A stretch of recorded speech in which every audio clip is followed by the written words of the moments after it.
Before the Industrial Revolution, there was textile espionage. Textile espionage. And I can say I have committed textile espionage over the past 15 years.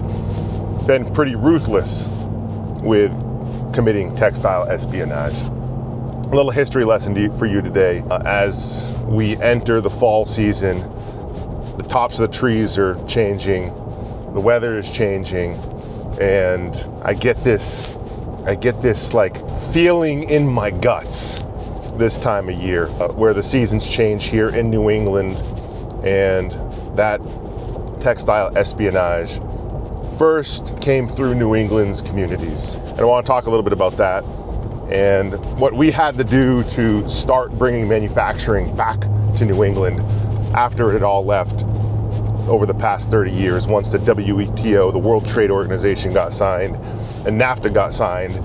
And you didn't hear that giant sucking sound, but it was just slow drip of all of our jobs, resources, machinery, knowledge being exported and sold away to the lowest bidder. That lowest bidder being China. At one point, the United States was an agrarian society.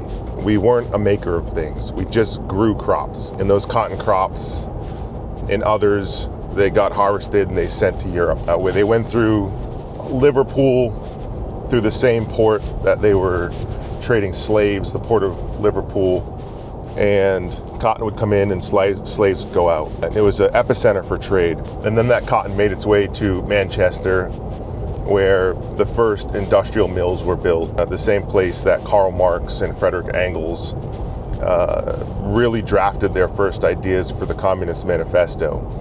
So this Manchester, this burgeoning city, this burgeoning epicenter of manufacturing, it was a dystopian place. You had the aristocracy, there was still no real middle class, and then you had peasants. The peasants came in from the fields. The farmers sent their kids in, young kids, to work in the mills because the mills were taking over the jobs of the man. And it's a lot like today where AI, the machine, is taking over the jobs of the man. It's a really interesting parallel path we seem to be running, because back then the farmers, the peasants, rebelled and they destroyed these new industrial machines. They knew that their livelihoods were going to be stripped away, that the cottage industry of hand spinning and hand weaving were going to be stripped away. And so they rebelled, they rose up. That didn't last long. The machines won, and those machines were protected like gold in Fort Knox. The knowledge could not escape England. It could not escape Manchester and Derbyshire and the surrounding cities. It had to stay there. And that was an advantage to Great Britain, to the British Empire. It was an advantage. They could keep the means of production while peasants and farmers were working in the mills, while in America we were growing and picking the cotton to supply their machine. That was the way the world worked. And it was extreme. Well, one guy named Samuel Slater, he decided after maybe 10 or 15 years of working in one of these first mills, he was going to make a name for himself. And George Washington had sent out basically a message to anyone in Europe and England that had the knowledge, that could bring the knowledge to the Americans. And this guy, Samuel Slater, disguised as a farmer, he packed up the plans for a spinning machine. And a spinning machine spins yarn. And he brought it to the United States. And he brought it to Rhode Island, Pawtucket, and built America's first mill. And that was textile espionage and the beginning of our factory system and industrial revolution. And that's what drove America. I mean, that's what drove the wealth of America, was immigrants coming here, building the factories, working in the factories, looking for upward trajectory and making a better life. And we became the greatest consumers of all times. We became the greatest manufacturers of all time. We built a country in record speed, light speed, and we just ran like this for, geez, what was it? Over 100 years, well over 100 years, almost a couple hundred years before our new aristocracy got involved. And what is that aristocracy? It was the predatory capitalists making backroom deals with America's political elites. So we created the same system we were fighting against. Now our system is better. I mean, capitalism is way better. It has done a lot for the world. It's given us trains and electricity, and it's given us planes and infrastructure. It's been a wonderful thing. But greed plays in all circles, and you've heard me say this before, and the greed get greedier. And what happened is they sacrificed the American worker. So they drafted laws that opened up trade and outflowed everything. The knowledge, the machines, and most importantly, purpose. Purpose flowed out. Shitty situation I witnessed in the 90s as I was growing up, opening the newspaper and seeing all these mills shut down in Maine and in New England, and the deterioration of our communities, and it's horrible. That's why we exist, to do something about that.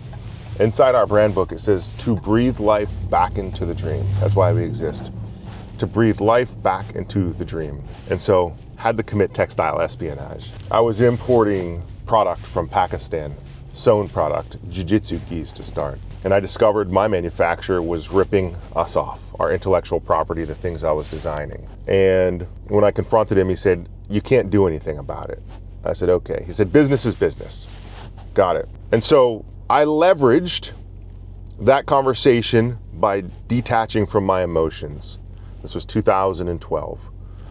I had to swallow my pride, I had to swallow my ego, but I had to extract the information from him. And so I asked him, I started with, what type of sewing machine makes this seam? And he said, it's a Fido machine. I looked all over the internet, I couldn't find what this machine was. And come to find out, it was considered a feed-off-the-arm machine. And then I discussed with him what type of textiles they were building, and he explained it to me, the fiber blends. And I gathered all the information, and in secret, nobody knew, we cut down a bunch of trees in the woods in the western mountains of Maine, and we built a little timber frame factory. And we scoured New England's abandoned mills, and we found the machines. They were old, they weren't in running shape, we had to refurbish them. Luckily, there were some old timers left that could help us do that. And we started up this little manufacturing facility, trying to learn how to build again, how to make again, how to sew a thing again, and how to craft something again. And we ordered the fabric from overseas. We brought the rolls of fabric here.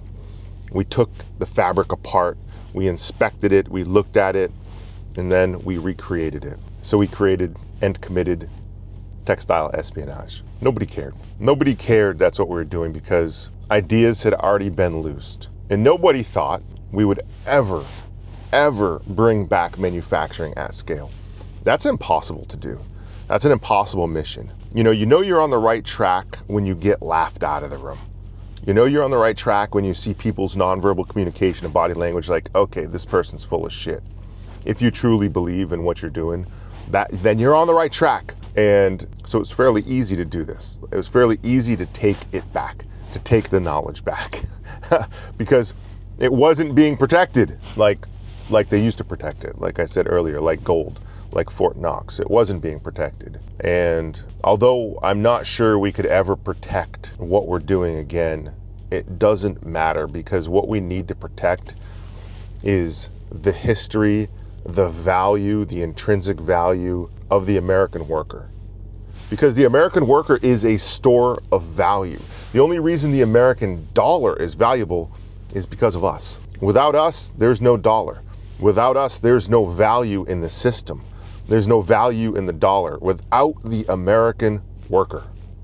And I don't think folks realize that. And so that's what we need to protect.